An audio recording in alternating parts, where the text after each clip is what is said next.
Here in Devon, in the tranquil Tamar Valley, is a port that once bustled with industry.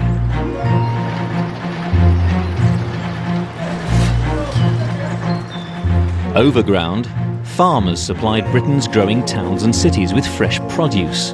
Daffodils, set for London. While underground, miners extracted copper and precious minerals. Firing!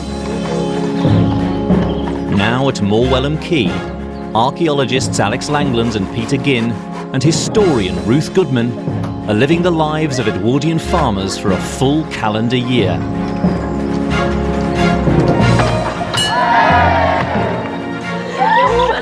Look at that one there. It's so sweet. They're getting to grips with the rural industries that once brought wealth to Devon. Oh wow, we got something.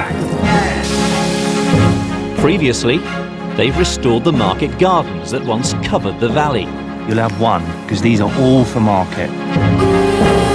Planted a field of potatoes. We've just got to hope that we get some dry weather. And rounded up a new worker from the wilds of nearby Dartmoor.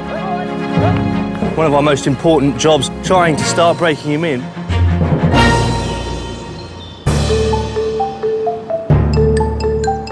Now it's July, their busiest month so far. The team must harvest from the trees, the land, and the river. I'll tell you what, it beats scrubbing floors. But the potato crop is under threat. Some of these plants, we're getting a kind of rot on the leaves. And it's crunch time for the new recruit. I think this is going to be a bit heavier than anything he's had before. When their hard work is complete, they can enjoy a trip to the seaside, Edwardian style.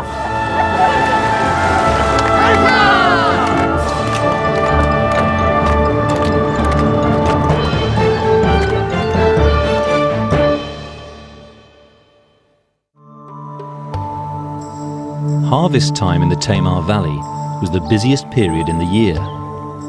Alex and Peter will need to call on all their resources to bring in the crops. There'll be a lot to carry, so they're enlisting Laddie, the Dartmoor pony, to help. Laddie's a workhorse in training. Until 4 months ago, he'd spent his whole life roaming wild on the moor. So this has been the first step in his training, is just to get this leading. You know, his head's down, his ears aren't desperately pinned back, you know, he's sort of listening around. And we're pretty happy that he's good to lead now. One of the reasons these ponies have survived and become such a feature of the rural economy around here is because right up into the Edwardian period they were carrying out crucial services to the people that lived on and around Dartmoor. And pack animals, basically, that was their major role, along with carting. And the first thing we want to do, a little bit simpler than carting, is to use the horse to carry panniers. Basically, panniers are baskets that would be laden over the horse's back, and they would take, you know, something up to sort of 30, 40 pounds worth of weight. These are 2 sacks that are filled with fleeces, and this should just act as an introduction to put baskets on there. Let them have a sniff. So, here we go. There you go, boy. Just sit here for a bit. Just marvel with this pony, actually. You know, we just throw a couple of bags on him like this, and he's not particularly bothered. He's a cool customer, isn't he? He is. You want to see how he fares then?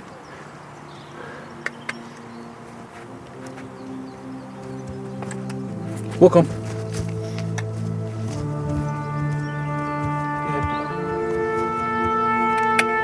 Walk on. Good boy, Laddie. He's doing very, very well. Considering he hasn't had anything on his back before, certainly not walking around like this, he's taken to it really well. Come on. The next step is taking Laddie out of the training pen. I am feeling slightly nervous about this. It's the first time he's done any work outside this ring. It's unnerving, you know, everything so far has gone so well with him. I'm just slightly worried that at the moment he's just been too cool.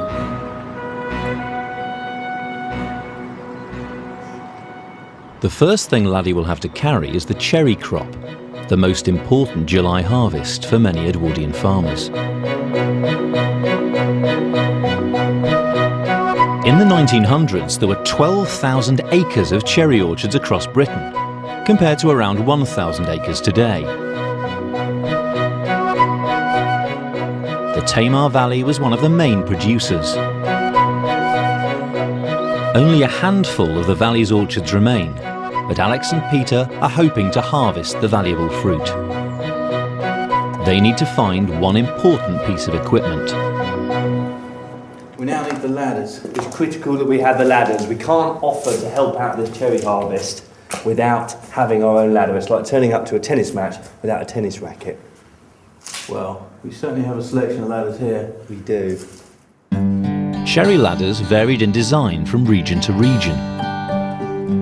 In the Chilterns, they splayed out at the bottom, while in the Tamar Valley, they were straight all the way down.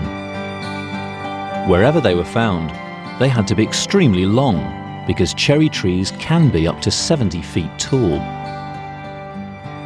That is a beast. Of course, the difficult thing is, Peter, is getting it out of it. Be easy. It's not going to go. Right. What do you think? Window? We've got to drop it down into here, haven't we? Yeah. The problem is, I think the building behind us has been built on subsequently. It's all breeze blocks in there. So chances are these ladders are never coming out.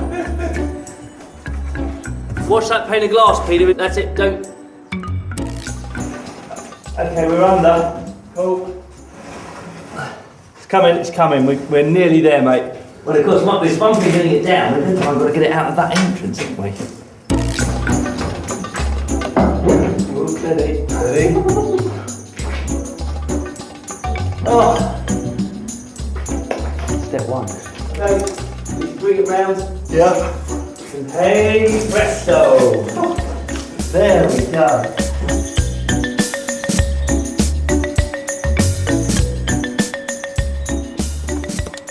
Oh dear, Peter. I think we've got another problem here.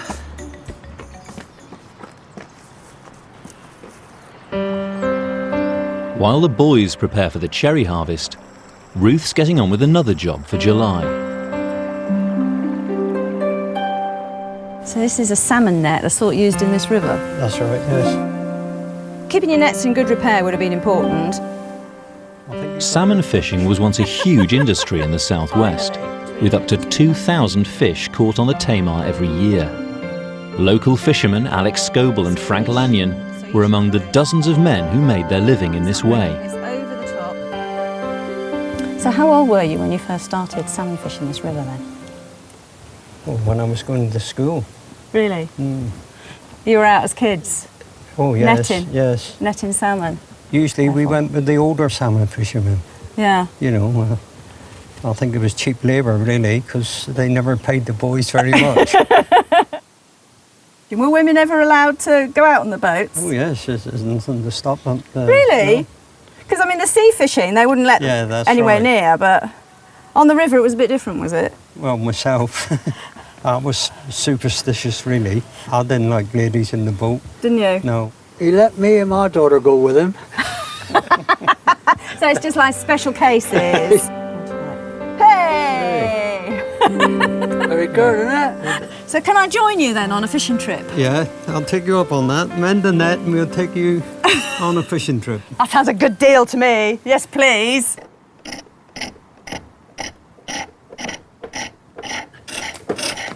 Stuart King is a carpenter who studied how cherry ladders were made. Hello, Stuart. He's come to the farm to help out. Here is the ladder, which I need you to take a look at. That's a ropey old thing. It is. You can see, well, we've lost a few rungs, and some of them, I think, are a bit past their sell-by date. Yeah, so you're looking for a repair, I suppose. I am indeed. And I hear the cherries are getting ripe. Yeah, they are, and we've got to get to them before the birds do. So it's got to be a make do and mend job, hasn't it? Indeed. Stuart's using a pole lathe to turn the wood into rungs. They're it's such a fantastic piece of equipment. It's Yeah. so simple as well, isn't it? Yeah, and we can trace lathes very similar to this back, at least to the Iron Age. Right. 150 BC, almost certainly way beyond that. Really, all through history from there on. That is lovely, that finish. Never used sandpaper, didn't need to. That's as far as I can go until we measure the size of the hole Right, okay. so that we can taper those down Yep. to fit the hole. I have just the tool. Calipers are used to make the measurement. Holes vary. Yep. I'm just going to measure that one with these inside calipers. That's perfect. Perfect. Should we try this one? Yeah, go on then. Yep. Pull the ladder apart for me. These apart like Thank you. Yeah. There she is. There we are.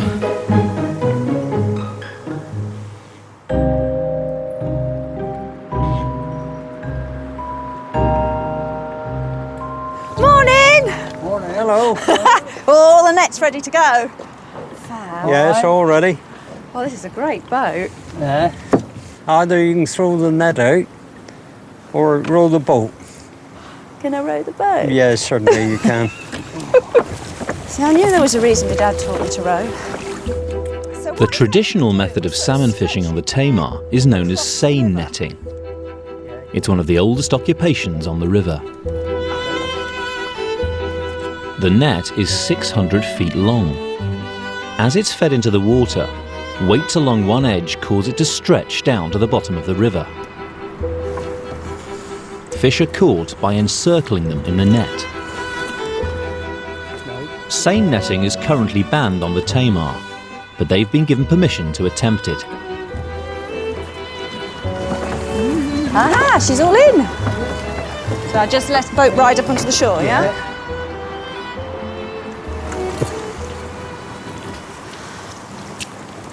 It's just sort of leaning into it, isn't it? Let your weight do it rather than Yeah, pull. that's You're right. right.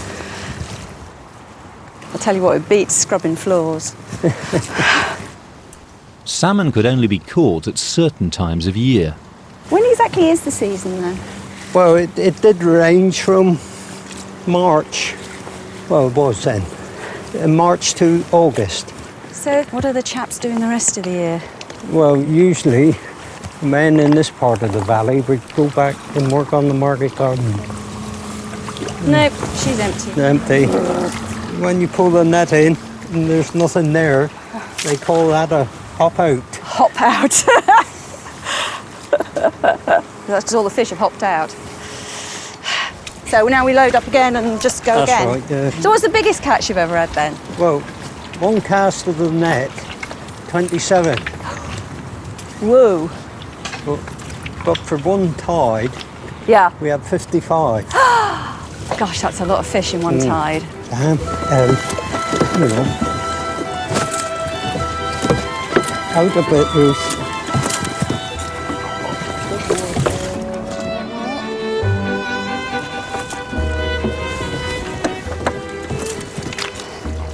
Fishing like this has been banned on this river now. So we've had to get special dispensation to come out and... Yes, that's right.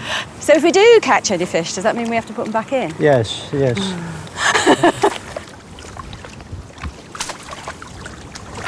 There, I'll hop out again. hop out.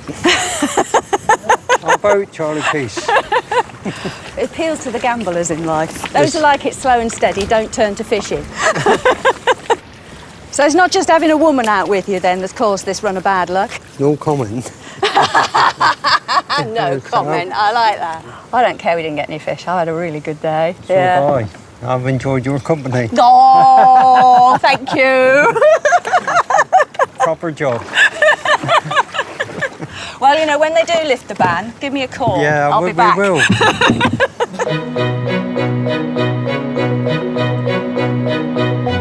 The cherries are ripe and ready to pick. Alex and Peter are helping Jessica Collins, who owns one of the few cherry orchards still left in the valley. Her trees are varieties that were developed in the 19th century to suit the southwest's climate. Norma Chapman grew up harvesting cherries from her father's market garden. Good morning. Good morning, Alex. Hello, Norma. Nice to see you. Hi. Hi, Jess. Nice to see you. So do you want to guide me then and tell me where I should be putting the ladder? I'll do my best to do that, yes. Okay, excellent.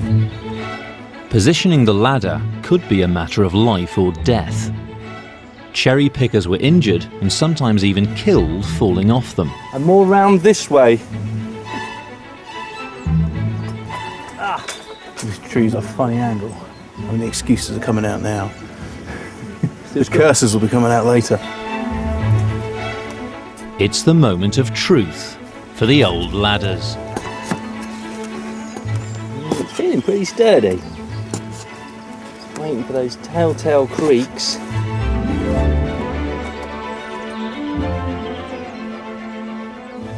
First cherries. Oop. It's alright, it wasn't a rung. How big was this industry? Well, it was very large because not many people worked outside the village at all. Everyone, the families went down through the generations, and as soon as I was old enough, I left school and I worked with my parents until they retired. So as just a family industry, how many cherries were you picking on in a season? Well, with helpers on a very heavy season, Dad has picked 8 ton. 8 tons? That's right. That's right. But on an average, it was 3 to 4 tons a year off the trees he had. That's tremendous amount of cherries. In the 1900s, a ton of cherries could sell for £90, around 2 years' wages for the average agricultural labourer. This meant a cherry orchard was often the most valuable part of a farm. I love the outdoors. And also, particularly cherry time, I mean, we used to sing our hearts out up the top of the cherry tree and it would just echo around the valley. I have to say, there's nowhere I'd rather be on a hot July morning up here in the treetops, nice cool breeze. And of course, it's also a test of your acrobatic fitness. Obviously, it's dangerous, but at the same time, if you just take care, make sure your footings are good and that all the branches you're leaning on are nice and safe, it's actually a pretty good workout for the body. No yoga classes needed for me tonight.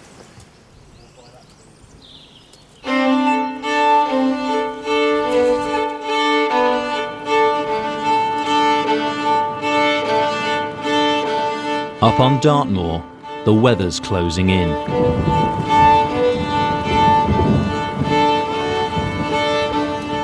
Ruth has braved the rain to collect some food for Laddie. Doesn't look much, does it? Gorse, you think, what the heck can you use that for? Well, actually, it's pretty darn useful stuff. Gorse is highly nutritious. It contains half the protein content of oats, it's free, and it requires no cultivation. As a result, in areas where it grows wild, many Edwardian farmers fed it to their horses. Women's work, this. Some farms would pay a woman to come on up to the moors and cut. And she'd spend most of the day up here. If you were good at it and worked hard, the theory was a woman should be able to cut enough gorse in 6 hours to feed 12 horses. They eat the little shoots right at the top. It's really quite sort of luscious stuff. Further down, of course, it's much harsher. If you're up here on long enough and you watch the ponies, you see that they not only eat the gorse, but they actually sort of prepare it themselves. They'll pull a piece off, like I'm doing, put it down on the ground and then stamp on it with their hooves. And that stamping breaks all the sort of spines, which makes it much softer in their mouths to eat. When I get back down the bottom end, I'll have to do a load of stamping myself, just to break it up to make it into good fodder.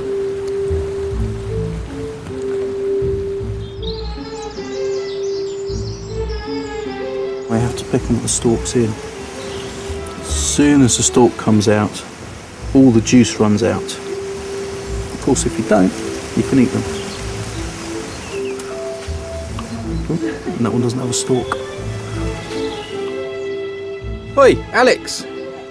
How full's your cherry basket?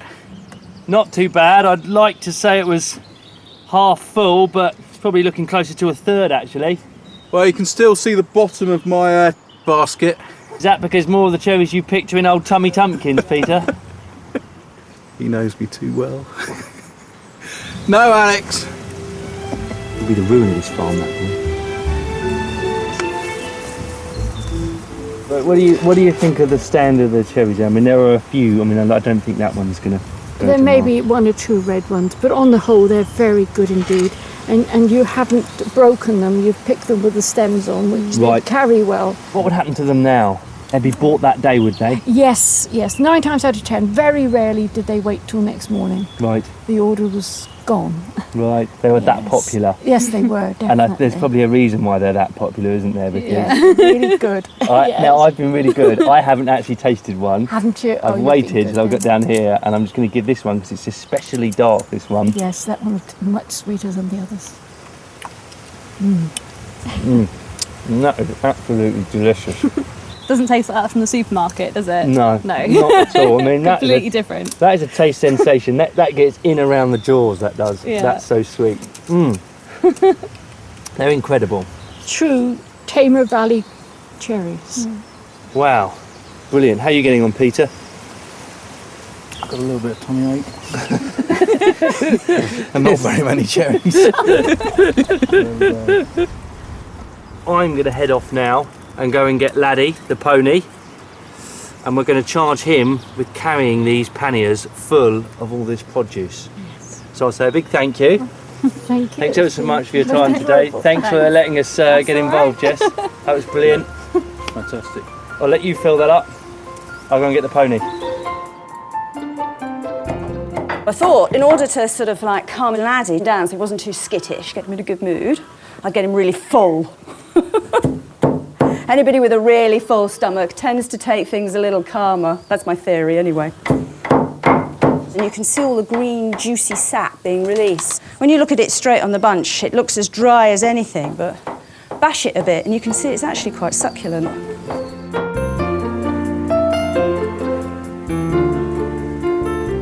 Oh, is that better?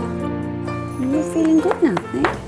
Hello, Ruth. Ruth. You're back. How's the cherry harvest going? What fantastic, beautiful, juicy cherries we Yeah. have. Yeah. But how's Laddie? Is he all right? Full of gorse. But he's ready for work. Yeah, I think so. Well, this is the big one. Okay. He's going to help us get these cherries back from the orchard. Alex is taking Laddie to meet up with Peter and the cherries.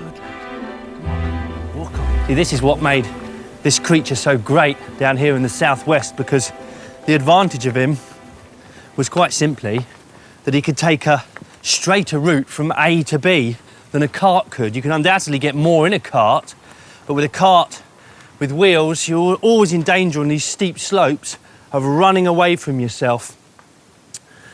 But the pony, of course, come on, walk on.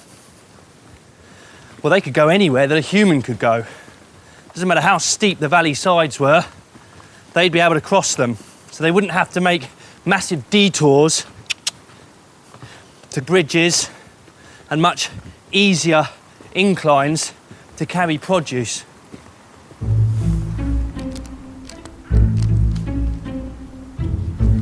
Feeling sorry for Laddie. This is quite a weight. Steady. Hello, Peter. Hi. Here he is. And here are the cherry panniers. Right. Okay, now this is the tricky bit.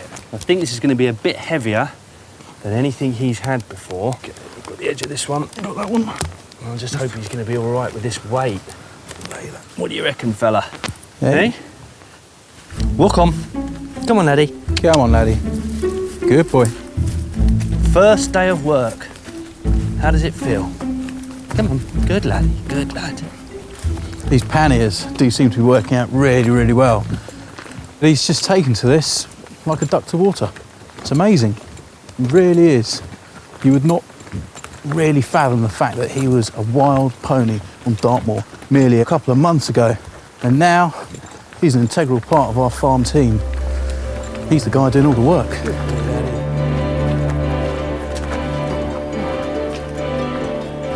Good boy. At the cottage, Ruth's making sure the cherries last. Can't possibly eat that many fresh. So I thought I'd preserve a whole load for the rest of the summer. Reminds me of being a kid doing this. My mum's a great gardener, and we always had oodles and oodles and oodles of soft fruit. And her and I would sit outside the back door on a sunny day on a chair, a giant bowl of fruit between us, and chat and prepare all the fruit. So I just need some sugar. Now, if you read a recipe, they will start telling you need this many pints and this many pounds of sugar. I think that's really misleading, to be honest, because what you need is enough sugar to create the right thickness of syrup for your fruit. Well, if your fruit's got loads of water in it, that's going to go out into the syrup and make a really watery syrup. If your fruit's a bit drier because you've had a hot summer with no rain, then you're going to need a completely different amount of water as against sugar. So I always think the best way is to ignore the recipe and look at it. And as the fruit cook, they're going to sort of gently release the water that's in them. So I should be able to see how watery it's going. And then I can add sugar until it looks the right sort of thickness, until basically the sugar doesn't dissolve. If it starts to feel gritty in the pan as I'm stirring it, stop adding sugar. So if I put that on that corner there, so they'll just very gently sweat in there. Right, there, about done. If there was a secret ingredient in this recipe, this would have to be it, the jar.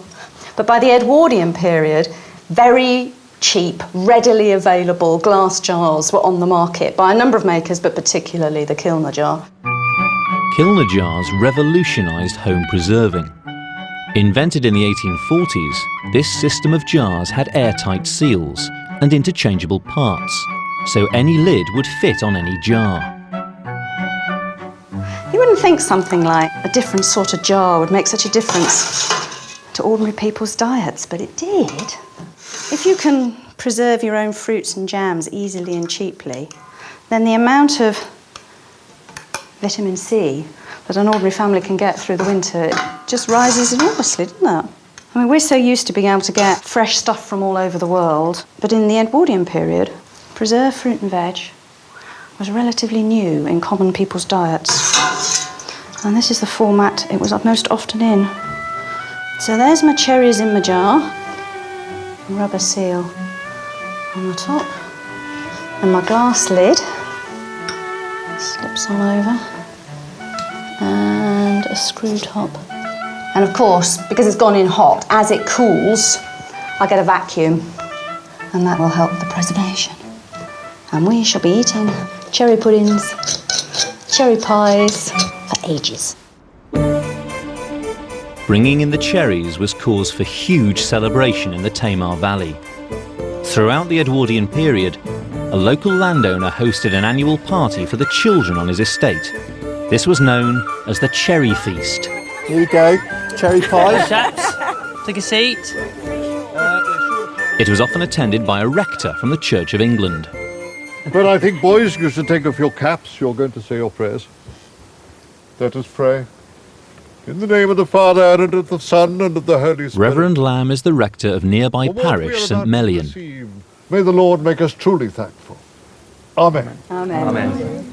Would anyone like a cup of tea? 1, 2, find The out. cherry feast was specific to this locality, but at the same time fairly typical of local harvest celebrations. It's very much a sort of an establishment thing, isn't it? You've got the lord and the manor, or the equivalent of, That's right. the owners of the estate, putting on these sorts of feasts, and you get the established church being involved. The vast majority, of course, of the cherry orchards were owned by the large landowners, and it was a way of saying thank you for the tremendous effort they put in.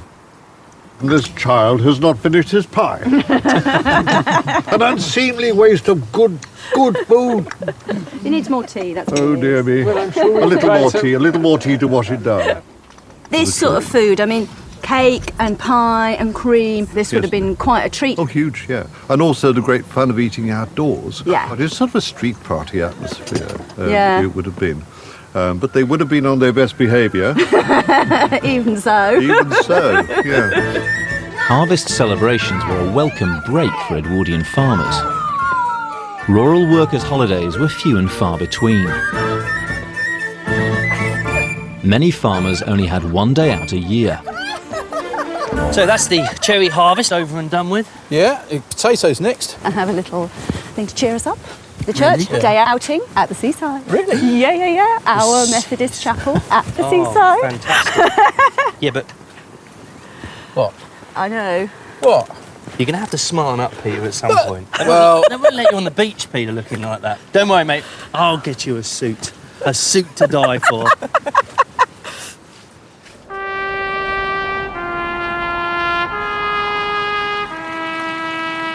Before the team can embark on their beach escapade, there's the potato harvest to bring in. But conditions on the farm have not been ideal, and Alex has spotted a problem. He's decided to get an expert to check the crop. Francis Mudge has a lifetime's experience of farming in Devon and has been advising the team throughout the year. Well, thanks for coming down, Mr. Mudge. Just I want to get your opinion on this. I'm really concerned that some of these plants we're getting a kind of rot on the leaves. Yeah, look, like you've got a bit of blight just coming in here. Like, It's blight, isn't it? Yeah. And blight is so bad for potatoes. Blight is caused by a fungus-like organism which has spores that are carried through water or air. They infect the plant's leaves, causing its cells to collapse.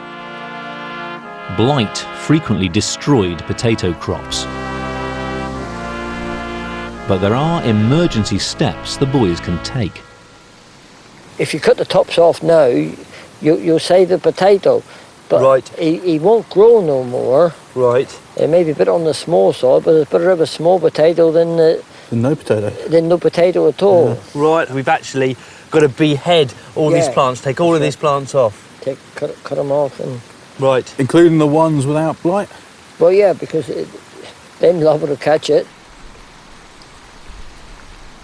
Blight thrives in warm, humid and rainy conditions.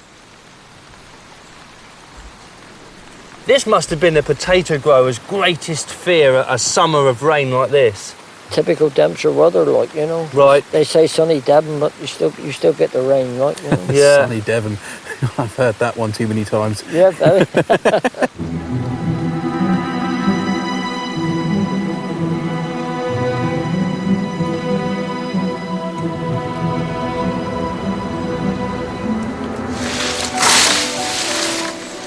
I have to say, so far I've been really proud of this potato crop, but I have in many ways forgotten about blight, potato blight. It's really probably one of the most famous diseases, and it's caused what we might term almost sort of medieval-like famines during the 19th century, and there would have been people in Edwardian England and Ireland who would have remembered the great famines of the 1840s, the great Irish potato famines. So you can imagine farmers with that memory stepping out into the field, seeing the rain, and you could watch the colour drain from their faces as they observe the blight taking hold in the potato crop, knowing that one more year they're going to lose that harvest. For us, I'm hoping, with these plants gone, we're going to be able to lift these potatoes and keep them free and safe from the blight. The boys must wait for a spell of dry weather before harvesting the potatoes. If they're lifted in the rain, they'll be covered in mud, making a huge amount of work to clean and dry them.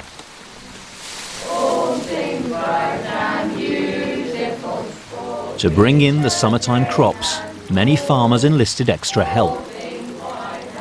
Ruth's found one potential source. We need some labour for our potato harvest. Cheap labour. That means child labour. And like many Edwardian farmers, we've got our eye on them. They are the cheapest labour about. It's not difficult work. It just needs lots of little hands. Children's labour had always been central to the rural economy. Their work, whether it be picking and harvest, clearing stones off the field, scaring birds, had always been the little bit of extra labour that tipped the balance, that made the difference between a farm being economic and not economic. Sit.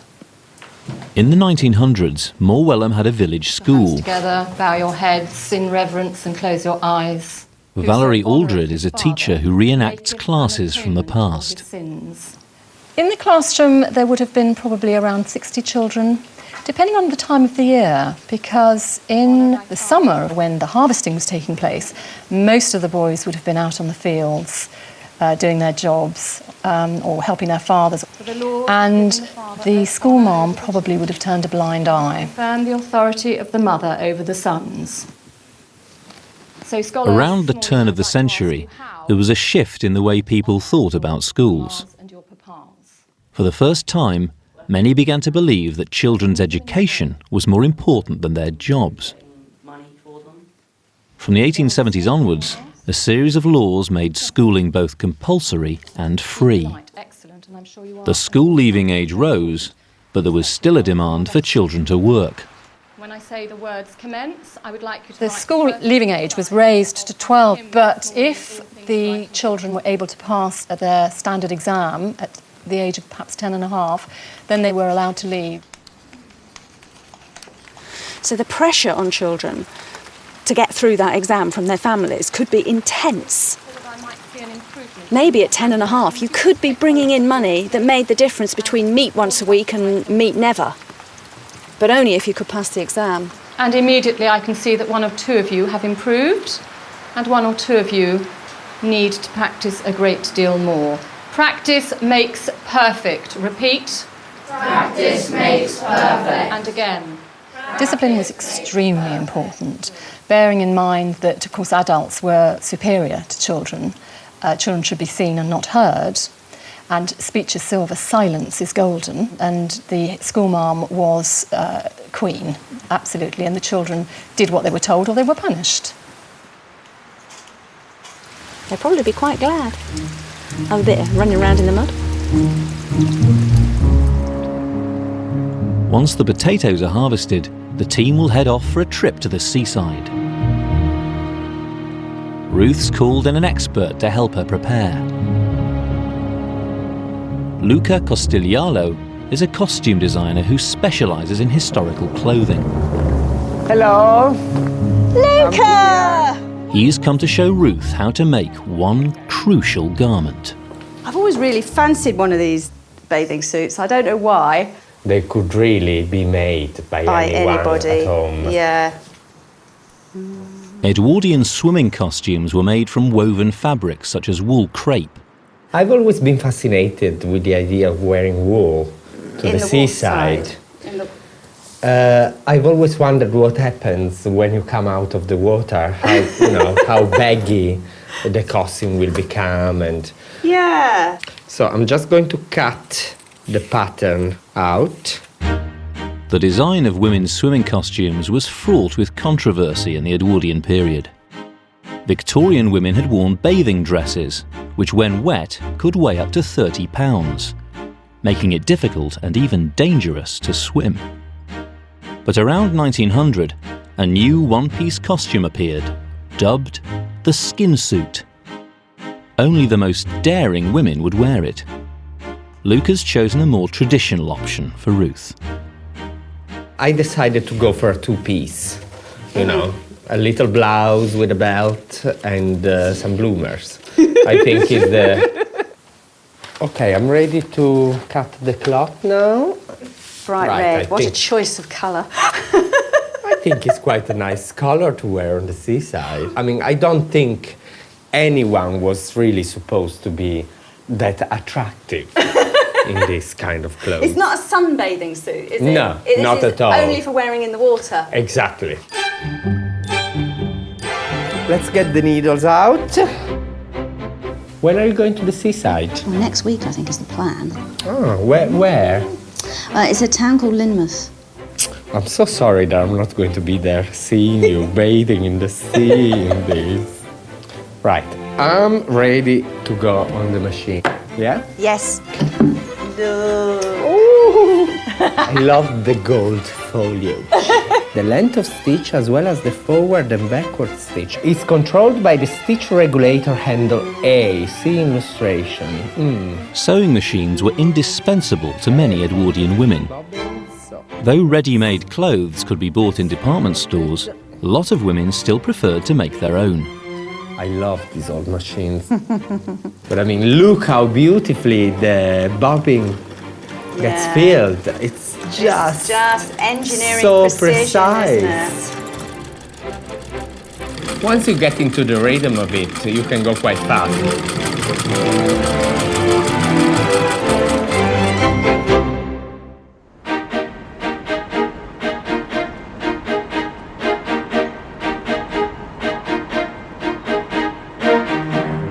The weather's been clear for several days, and the ground has dried out.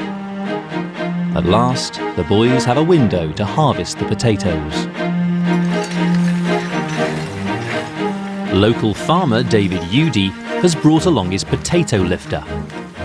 This type of plough was invented in the mid-19th century, when potatoes began to be grown on a large scale.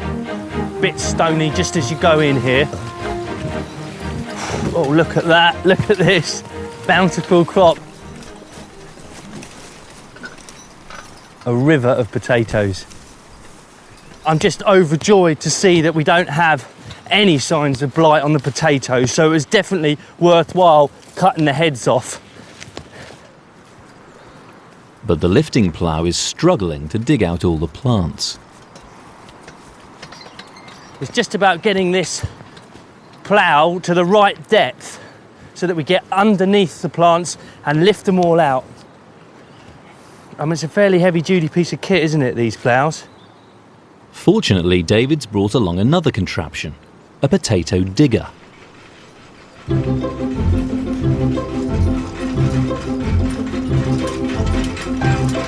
Wow, look at that, what a piece of kit.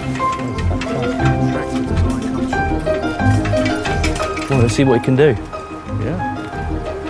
Potato diggers were another device that first appeared in the 1850s, but it took decades to perfect the design. They came into common use around the turn of the century. It's lethal. Work on, boys. Can't see this passing modern health and safety legislation.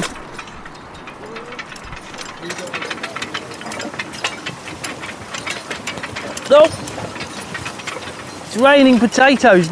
Look at that, and it's not missing a potato either, is it? Fantastic. The digger lifts the potatoes totally clear of the soil. Wow. This was a big advance for farmers. For the first time, they had a machine that left their crop cleanly on the surface of the field. Smashing. Steady, boys. Steady. Whoa. So this is a much more clinical exercise, isn't it? Oh yeah, very much so, yeah. Yeah, big improvement on the other machine. It's almost like a fun fair ride for the potatoes. Make a farm of you yet, Peter.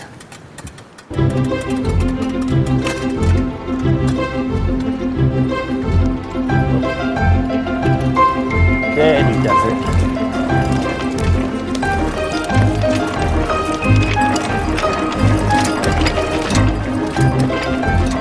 There we go.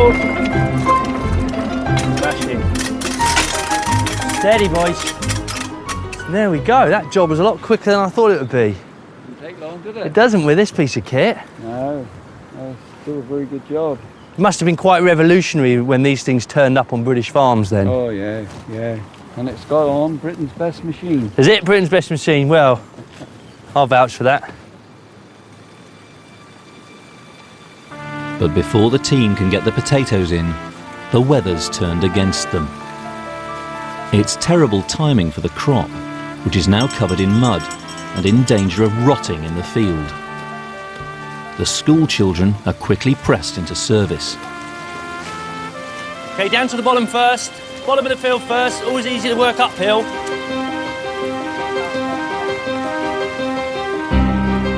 Even the very smallest potatoes need picking up, okay? Ones you wouldn't even consider eating. We don't want any spuds left behind. We want a really clean pick. Absolutely every potato, even the very smallest potatoes, they'll grow back next year. and we don't want them to grow back next year because they'll carry disease on after year. So we've got to pick up every single potato. This really isn't the potato harvest I'd envisage. I was looking forward to blazing sunlight, lovely dry friable soil, clean potatoes, sun on your back, but unfortunately it's sheeting down. This really isn't the weather in which you want to be picking potatoes. I can't move! My shoes are full of mud. Ah, scrape it off. Let's talk, more action. More baskets here. Chop, chop, lads. Obviously Alex right now has his own little army. Bit like Fagin. You're slow. Come on, we've got to get this field done by the end of the day. It's full. Go on then, run it up to the farmyard. Chop, chop. Right, you two standing around doing nothing, that one can go up the top, please.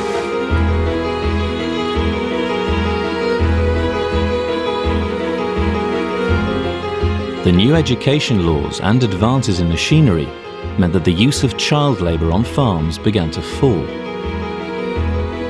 But potato picking remained a job that couldn't be done by machine. This is very hard work, and I'd say that these baskets are weighing somewhere between 20 and 30 kilos each, and we've been taking loads off the field. So we are going to get, I reckon, a couple of tons coming off of here. Spuds coming out of our ears. Okay, get in the dry then, fellas. It is a quagmire. Presentation was crucial to the Edwardian consumer. Muddy potatoes would have been difficult to sell. Fall down the sides. We'll get them, try and get them on top of the Anything pile that as well. size and above gets washed. Anything that size and below goes in the sack.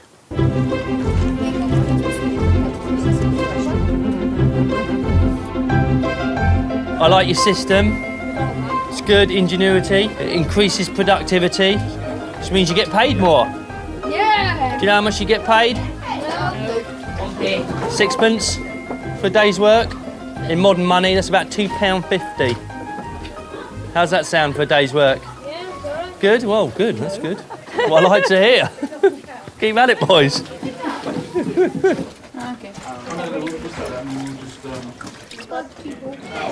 It's fun listening to these kids enjoying themselves. It must be said, however, that their Edwardian compatriots would have been made to work in silence.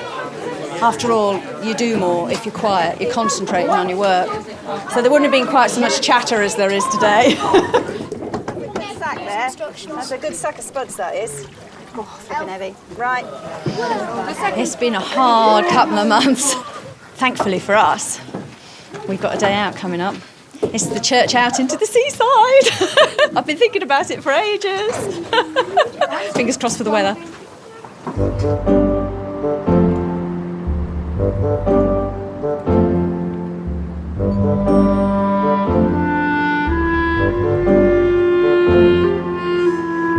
Historian John Walton is an expert in Edwardian seaside resorts.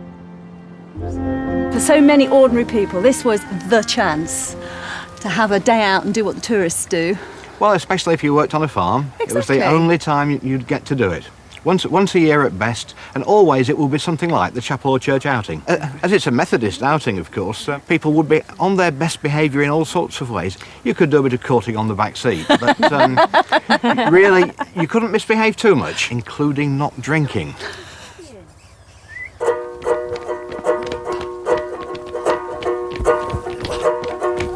Sorry we're late. What's this? It's a seaside booth, isn't it? Do you like it? How will you get them? Lots of pretty ladies at the seaside. Well, the reason we're late is because of this thing on Peter's face. You look smart. You do look smart, I'll admit, you do look smart. Jealous. So where's the charabanc then?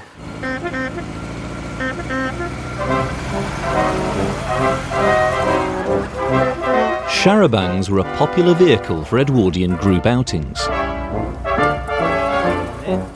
Their name's French and means carriage with benches.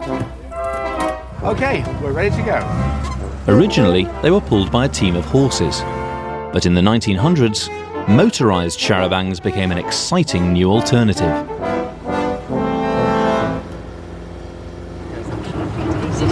It's incredible, isn't it, that brand new technology like this so quickly becomes something that ordinary people like us are using. Yes, only of course in this form. The coach of the car. Ordinary private cars were for pretty wealthy people and doctors. This is how you crash onto them. There was a regular route 3 times a week of a charabanc by 1908 right through our village. That is really early, and it's because of course it is such a touristic area and the railways didn't go to a lot of the most scenic places. Look at her. She's a cracker. Unlike being in a train compartment, you're all together, you can have a sing-along. If it's not a Methodist outing, you can even have a crate of beer in the bag. That sounds such fun. Oh, well, that was one version of it. But here, of course, it's got to be lemonade. Lemonade, naturally. No alcohol. No.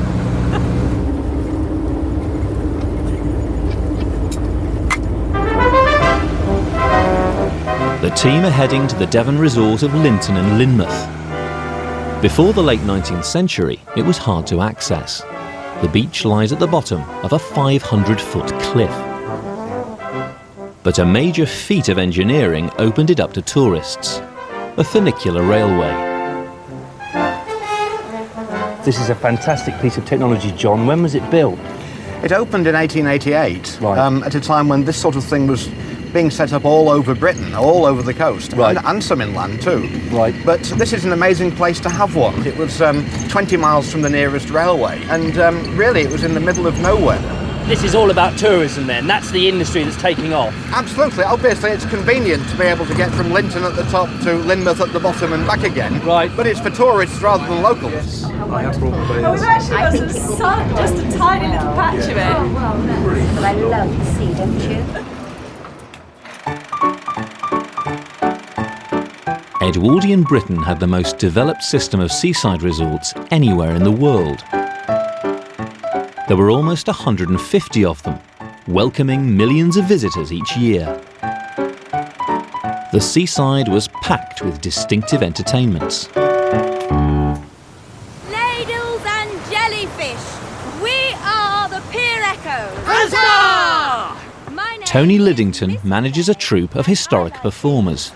My way. I've never seen a Piero bunch at the seaside. Is it a particularly Edwardian thing?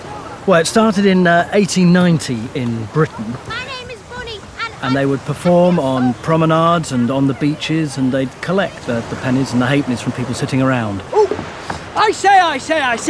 What do you say? What quivers and lies at the bottom of the ocean? I don't know. What quivers and lies at the bottom of the ocean? A nervous wreck! It's the equivalent today of a kind of indie pop chart or a kind of stand-up comedy club, but that's where people learnt their trade as to how to perform in front of the public. We all do! Everyone delights to spend their summer holiday. It's a really distinctive look, isn't it? Well, it comes from the Commedia dell'arte originally, and the character of Pedrolino, who used to wear completely white. So that's the sort of Renaissance street theatre from Italy? Yeah, the Italian comedy, some people call it. It's where we get Mr. Punch from as well. Is it? Yeah. Settle down, you save up all the money you want till summer comes around. Then off you go to a spot you know where the cockle shells are found. Sing along if you know the words, ladies and gents. Oh, I do like to be beside the seaside. Oh, I do like to be beside the sea. Oh, I do like to stroll along the pom-pom-pom where the brass band plays pom-pom-pom. Just let me be beside the seaside. I'll be beside myself with glee. Oh, there's lots of girls beside. I would like to be beside the seaside, beside the sea.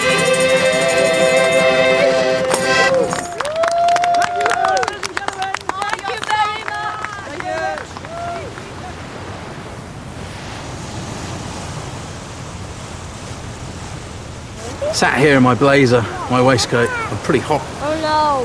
I think dipping the sea.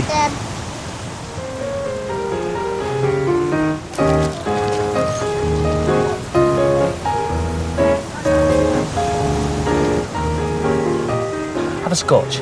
Cheers. Get that down your neck. I'll sort you out, son. Ruth, how you doing?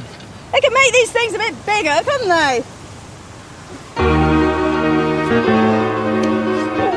Oh, I don't want to come out.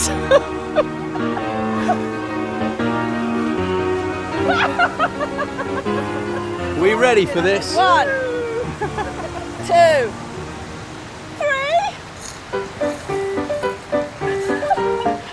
Oh, God. You look wonderful, Ruth. I have extremely sensitive feet. Why do you do this to us, Peter? Men and women swimming together was a new development on many Edwardian beaches. For most of the 19th century, the majority of large resorts enforced segregated bathing. But in the 1890s, the idea of mixed bathing was taking off, imported from resorts on the continent.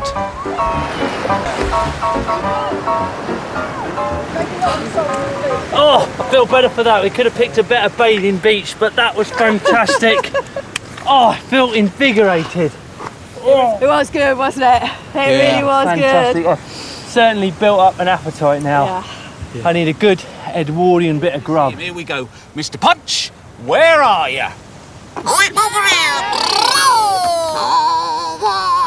It's been quite a classic day at the British seaside, hasn't it? A classic Edwardian day at the British seaside, Indeed. Peter. Yeah, well, when you only get one day a year, it's got to be good, isn't it?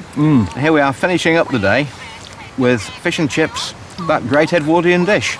Now, I'd always thought fish and chips was a more recent dish, you know, 70s, 80s, 90s.